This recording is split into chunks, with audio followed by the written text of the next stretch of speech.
Salut les cuistots, c'est Alex, bienvenue dans cette vidéo dans laquelle je vais vous faire une confidence. J'en ai marre de WooCommerce, j'en ai vraiment marre et je vais vous expliquer pourquoi, parce que ça me rend ouf. Cette extension me rend dingue. Bien sûr, c'est une extension ultra populaire pour monter les sites e-commerce, mais ça me rend dingue. Tout simplement parce que, vous l'avez peut-être vu passer dernièrement, ces derniers mois, avec VP Marmite, on lance de nouveaux projets, on a lancé VP Marmite Start par exemple, et bien entendu, il fallait qu'on ait un système de paiement, etc. pour pouvoir proposer les différents modèles de sites. Alors pour l'instant il n'y en a qu'un, mais peu importe, l'idée c'est d'avoir quand même un système de paiement qui soit simple, et avec WooCommerce, c'était pas le cas, parce que quand on veut monter un projet avec WooCommerce, il faut un peu s'accrocher, parce que bien sûr WooCommerce est gratuit, la passerelle Stripe est gratuite, il n'y a pas de problème, mais à partir du moment où vous voulez faire des paiements récurrents, là c'est un bon petit billet de 299 ou 290, je sais plus, par an pour avoir un WooCommerce Subscription, donc là ça commence un peu à piquer, surtout quand on a envie de tâter un petit peu le terrain, on a envie de voir si le projet va fonctionner, donc est-ce qu'on a forcément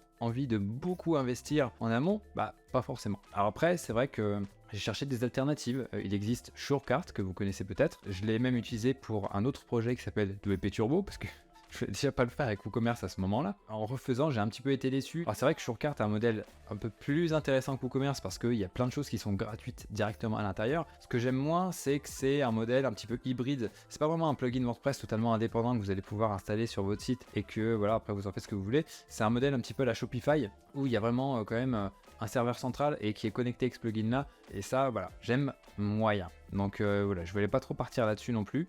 Et puis voilà, j'ai essayé de bidouiller, etc., de faire des choses, mais ça m'a pas forcément plu. Alors, ok Alex, qu'est-ce qui reste d'autre comme alternative? Après, il existe des plugins qui connectent Stripe à WordPress, comme WP Simple Pay. Bon, là pareil, on était assez limité, ou alors il fallait bien assaisonner pour avoir ce qu'on voulait. Et puis, niveau UX, c'était pas top. Ça s'intègre pas forcément sur n'importe quel thème WordPress. Il faut bidouiller les trucs pour que ça ressemble à quelque chose. Enfin bref, ça m'a saoulé. Quand je lance un projet et que j'ai envie de tester sa viabilité, et j'imagine que c'est le cas pour vous, j'ai envie de pouvoir connecter tout simplement Stripe à mon WordPress et que les gens cliquent sur un bouton et que, ils puissent commander et que ça fonctionne, qu'il n'y ait pas à se casser la tête. Un petit peu comme si vous avez peut-être pu l'expérimenter sur des sites de SaaS. Donc, par exemple, on a dans l'écosystème WordPress, on a WP Umbrella. Ok, on a envie de passer par eux, on clique sur un bouton, ça nous renvoie sur la page de commande de Stripe, on passe commande, boum, et après Stripe nous renvoie sur le site et basta, c'est terminé. Ça, on peut le faire assez facilement quand on code et de le faire pour des plateformes comme ça de SaaS. Mais en fait, pour WordPress, il n'y avait pas. J'ai pas réussi à trouver.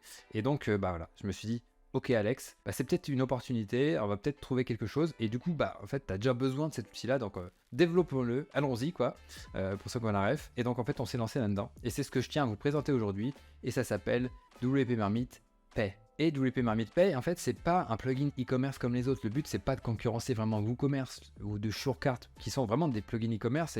Et peut-être que si vous avez plein de produits à proposer, un plugin e-commerce, c'est parfait. Mais quand vous voulez faire des tests comme ça, il n'y a pas forcément besoin de se casser la tête à monter une usine à gaz juste pour pouvoir vendre deux trucs. Et donc, c'est là que WP Marmite Pay souhaite s'insérer un petit peu dans tout l'écosystème des plugins e-commerce. Donc c'est pas vraiment un plugin e-commerce, vraiment e-commerce. Mais le but, c'est plutôt de connecter Stripe à WordPress pour pouvoir essayer de faire des ventes le plus rapidement possible et valider un projet, recueillir des dons ou même faire un tout petit e-commerce avec quelques produits, mais quelque chose en tout cas qui soit super léger et qui ne nécessite pas de s'arracher les cheveux. Alors oui, je sais, on n'est plus, mais qui ne nécessite pas de s'arracher les cheveux, vous voyez ce que je veux dire, pour pouvoir lancer un projet rapidement. Voilà un petit peu la genèse de ce projet-là.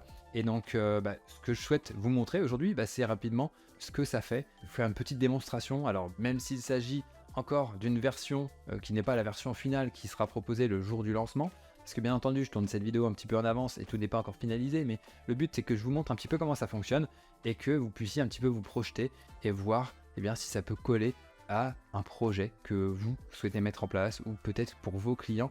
Et en tout cas, si je peux vous aider avec ce projet-là à aussi, comme moi, gagner du temps lorsque vous voulez lancer quelque chose, vous voulez permettre à un client ou même à vous-même de tester quelque chose, de vendre quelque chose rapidement sans se casser la tête encore une fois, et ça sera super. Alors voilà un petit peu le site tel qu'il est à l'heure actuelle. Donc là, la liste d'attente aura disparu au moment où vous verrez cette vidéo, mais peu importe, mais voilà. Mais vraiment le slogan, comme vous le voyez, c'est d'essayer de vendre rapidement avec Stripe et WordPress, sans se casser la tête, je pourrais dire. Donc, on va aller sur mon site de démo. Je vous montre un petit peu comment que ça se passe. À ce niveau-là, il y a une page d'options. Bon, on va peut-être bouger ça. Ça sera peut-être plutôt dans Réglages ici pour pas trop que ça soit envahissant. On a Ici, c'est que les stripes. Vous choisissez le mode de test ou le mode de production, mais là, nous, on va faire ça en test, bien entendu. Je vais créer une nouvelle page et je vais vous montrer tout simplement comment ça fonctionne. Donc là, hop, ça, on s'en moque. Je vais vous mettre un test VP Marmite Pay. Hop, j'enregistre le brouillon. Et tout simplement, je vais rajouter un bloc VP Marmite Pay. Alors là, bien entendu, comme c'est connecté à mon Stripe, eh bien, je vais avoir la liste de mes produits Stripe qui sont là. Donc là, je sais pas, je vais prendre installation du modèle, par exemple pour VP Marmite Start. Tac. Là, on met une URL de redirection. Donc là, je vais mettre vpmarmite.local. Et vous mettrez votre page de redirection. Plus tard, on améliorera ça. On pourra aller chercher directement les pages qui sont dans WordPress. On a plein d'idées d'amélioration, mais là, on en est vraiment à la première version, au MVP entre guillemets, pour valider un petit peu le projet, le besoin. Je vous montre ça un petit peu tel que c'est maintenant. Là, le bloc Gutenberg, il n'y a pas d'options encore qui sont sur le côté, mais voilà, il y a plein de choses qui arriveront sur le côté. Là, on a by now, donc là, on peut modifier ça. Acheter maintenant. Tac. La version que j'utilise aussi n'est pas encore hyper bien traduite, mais ça sera propre au moment du lancement. Et donc voilà, là ça y est, j'ai mon bouton, donc je peux publier. Alors bien entendu, on peut imaginer qu'il y a toute la page de vente qu'on a au-dessus du bouton, et après, boum, on a notre bouton. Donc là, on va juste à voir maintenant ce que ça donne. Mais on peut imaginer, voilà, ici, il y a page de vente. En dessous, on pourrait avoir, je sais pas, la FAQ avec les questions-réponses, donc QR, etc. La garantie, blablabla, bref, toute votre page de vente, et à la fin, vous avez votre bouton. Et donc, voilà, j'ai ça. Donc là, hop, je vais plutôt ouvrir ça en navigation privée. Pourquoi? Tout simplement parce qu'il y a une petite particularité. Ici, quand vous cliquez sur Acheter maintenant, vous mettez votre email. Donc là, moi, je vais mettre mon email. bonjour@alexborto.com. Tac. Et voilà, ça me fait une page de commande Stripe, alors que j'ai un petit peu personnalisé pour acheter, on va dire, du VP Marmite Start. Et voilà, après je mets toutes mes infos. Alors là, je vais mettre la fausse carte de test de Stripe. Tac. Là, je vais mettre test tournage. Donc, comme ça, on saura c'est celui-là. Là, on est sur la France, etc. Hop, on paye. On est sur vraiment quelque chose de simple. Et donc, ça va me renvoyer sur la page d'accueil parce que j'ai mis la page d'accueil. Tac. Donc, bien sûr, là, ça sera normalement sur la page de remerciement. Et puis voilà, on a fait notre vente. C'est tout simple. On n'a pas à se casser la tête. On a toutes les informations qui sont sur Stripe. Ça va créer un compte sur le WordPress avec cet email-là et lui appliquer un rôle customer, donc client. Ensuite, les clients vont pouvoir se connecter à votre WordPress, cliquer sur un lien particulier pour accéder aux factures sur Stripe. Donc ça va les renvoyer une nouvelle fois sur Stripe s'ils ont besoin de télécharger leur facture avec toutes les mentions obligatoires légales. Bien entendu, c'est Stripe qui s'occupe de calculer la TVA. Et donc voilà, il n'y a pas trop à se casser la tête. Stripe s'occupe de toute la mécanique. On n'a pas à paramétrer la TVA dans WooCommerce, etc. Voilà, j'ai connu ça par le passé. C'est assez fatigant. Et puis voilà, pour l'instant, on en est là. Je sais qu'il y a plein d'idées d'amélioration possibles. On pourrait aussi avoir un tableau de bord avec le récap des ventes. Enfin voilà, il y a plein d'améliorations possibles.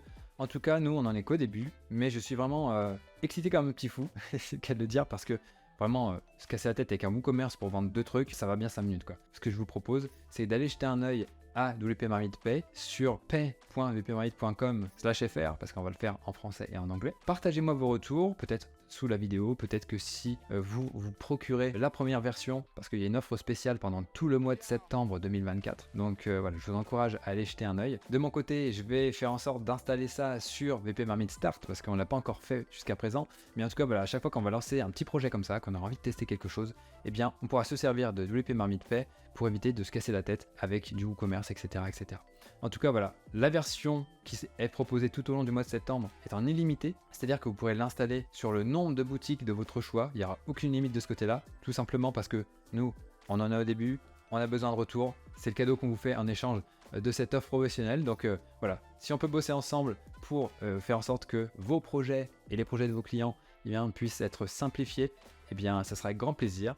Donc sur ce, dites-moi si vous aussi vous avez eu des galères avec WooCommerce ou avec n'importe quel autre plugin e-commerce. Ça m'intéresse, j'ai envie de me nourrir un petit peu de toutes ces expériences pour pouvoir enrichir VP Marmite Pay, pour pouvoir ajouter plein de points forts là où toutes ces extensions un peu usine à gaz ont des points faibles. Donc voilà un petit peu la logique du projet. Je vous remercie et donc je vous dis à très bientôt dans une prochaine vidéo. Ciao!